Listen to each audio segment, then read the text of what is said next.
dedicated to eastern and southern Kentucky.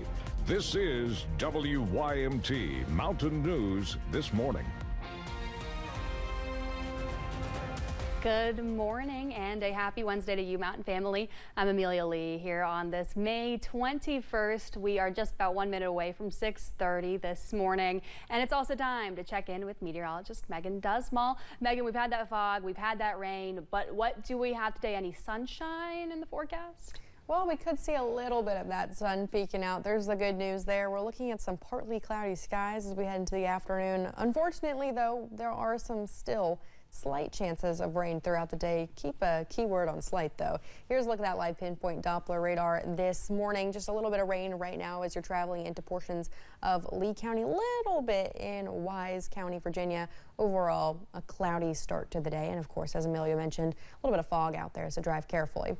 Now, as we look at temperatures, though, this is what's a little shocking. We'll see some warmness this morning. 68 right now in Monticello, 66 in Somerset, and we'll keep those warm temperatures rolling as we're heading into the afternoon, where we have a mixture of the 70s. Normally this time of year, we're in the mid 70s. However, some portions of our region will be looking at the low 70s for that high temperature. Here's a breakdown of those temperatures throughout the day. We'll hit that high temperature around that 3 o'clock, 4 o'clock mark. And again, seeing those slight chances of rain throughout the remainder of your Wednesday. Amelia.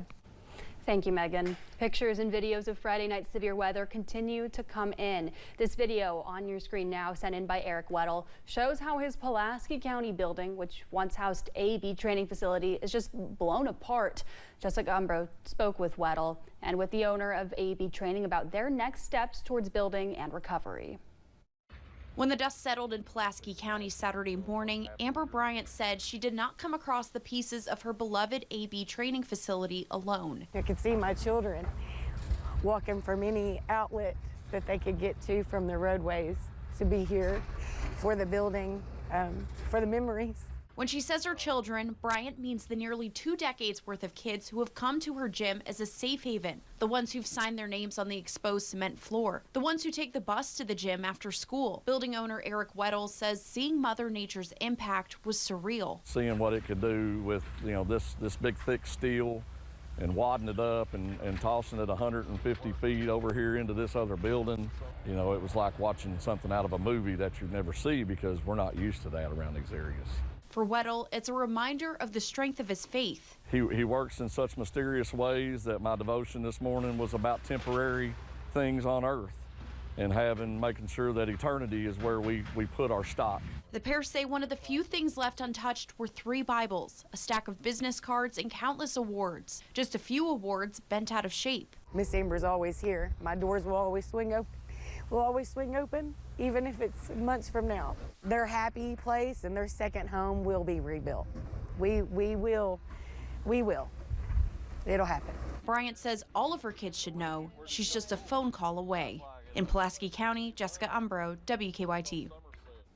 We continue to share stories of survival and loss following southern Kentucky's deadly tornado. One of the people who survived is David Krell of London. Sean Cupp, David's sister, says on Friday night after she got off work, she was told her home, along with several others on Philpott Road, were completely leveled by that tornado. But to make matters worse, Krell, who has special needs, was home during all of it. He said he heard the freight train and he knew it was over. And he said he remembers slamming into the wall. And he said he blacked out when he hit the wall. And then he woke up, and he said he seen him a few minutes later. And he tried to get up, and he couldn't. Cupp says Krell suffered a spinal cord injury that left him paralyzed from the waist down. We learned more about another Laurel County victim. Tasha Dillingham lives in Rockcastle County, but grew up visiting her Aunt Pam at her home in Sunshill Hills.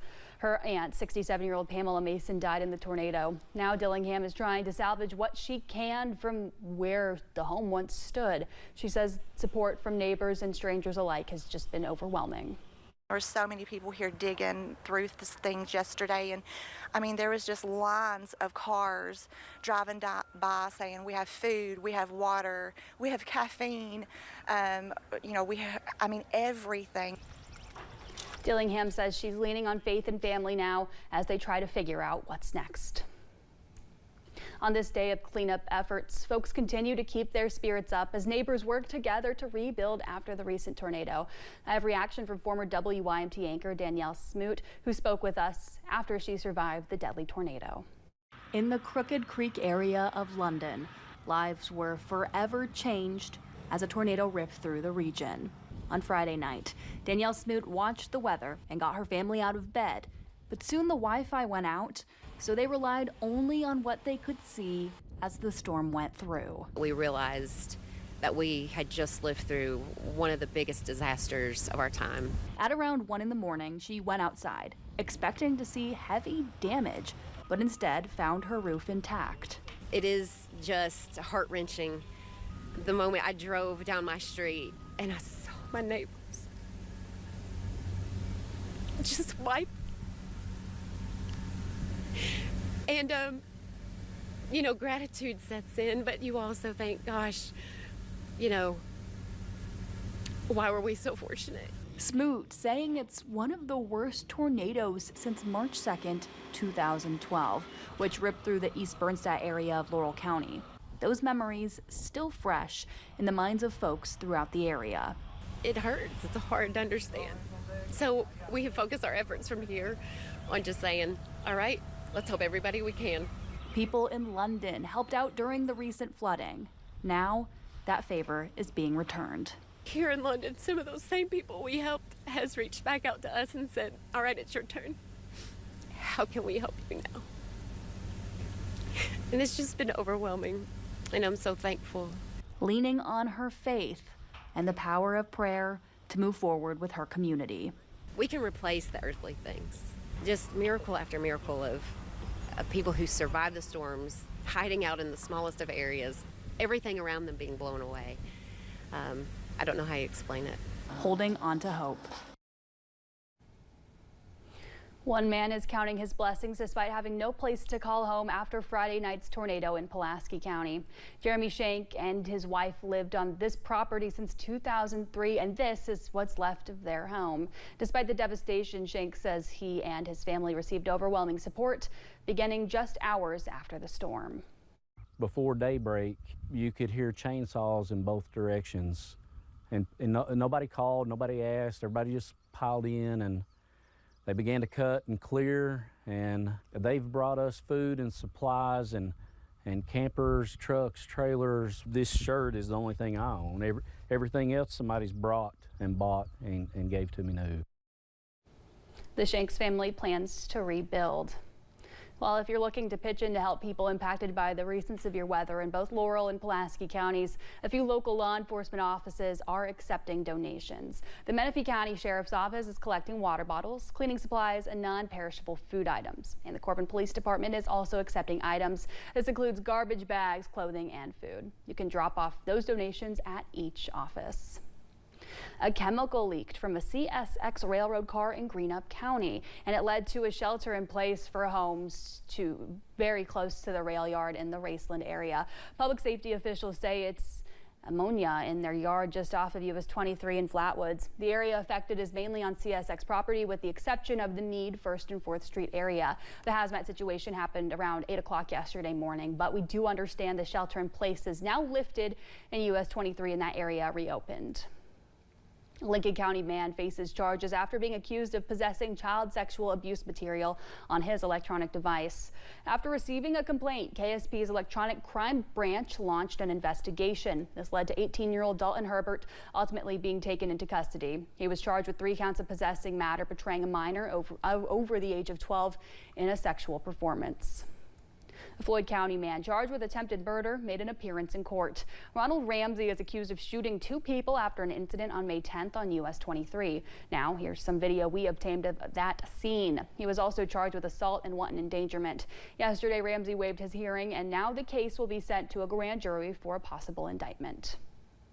Members of Wolfe County Search and Rescue Team rescued a woman after she fell around 15 feet. Members received a call last night at around 8 o'clock in reference to a woman being injured after they tried to climb Tower Rock. The woman was climbing down when she lost her grip and fell. Crews used techniques to lower the woman to the ground before she was ultimately taken to UK Hospital for treatment. After years of unreliable emergency services, one county in West Virginia is heading towards a permanent solution. Wayne County commissioners approved a purchase contract for a new Wayne County EMS station. It'll be a 24/7, 365 operation funded by the county. It will replace current EMS services provided by JanCare. Commissioners say the transition will not cause any interruptions to services, and they're currently in the process of hiring personnel. We're working really hard to get the new Wayne County system in place and operating as soon as possible. And you know, we talk about it every week at the commission meeting, but I can promise you we're working very hard through the week to make sure that we're hitting our deadlines and we're getting this up and going as soon as possible. Officials say preliminary mock-ups of the station will be presented next week. A 2-year-old is dead after a crash in Barron County. It happened on Bluff Springs Road on Monday. According to state police, the vehicle ran off the road, hit a wooden fence and a tree line. In addition to the death of the infant, troopers say 2 others had non-life-threatening injuries.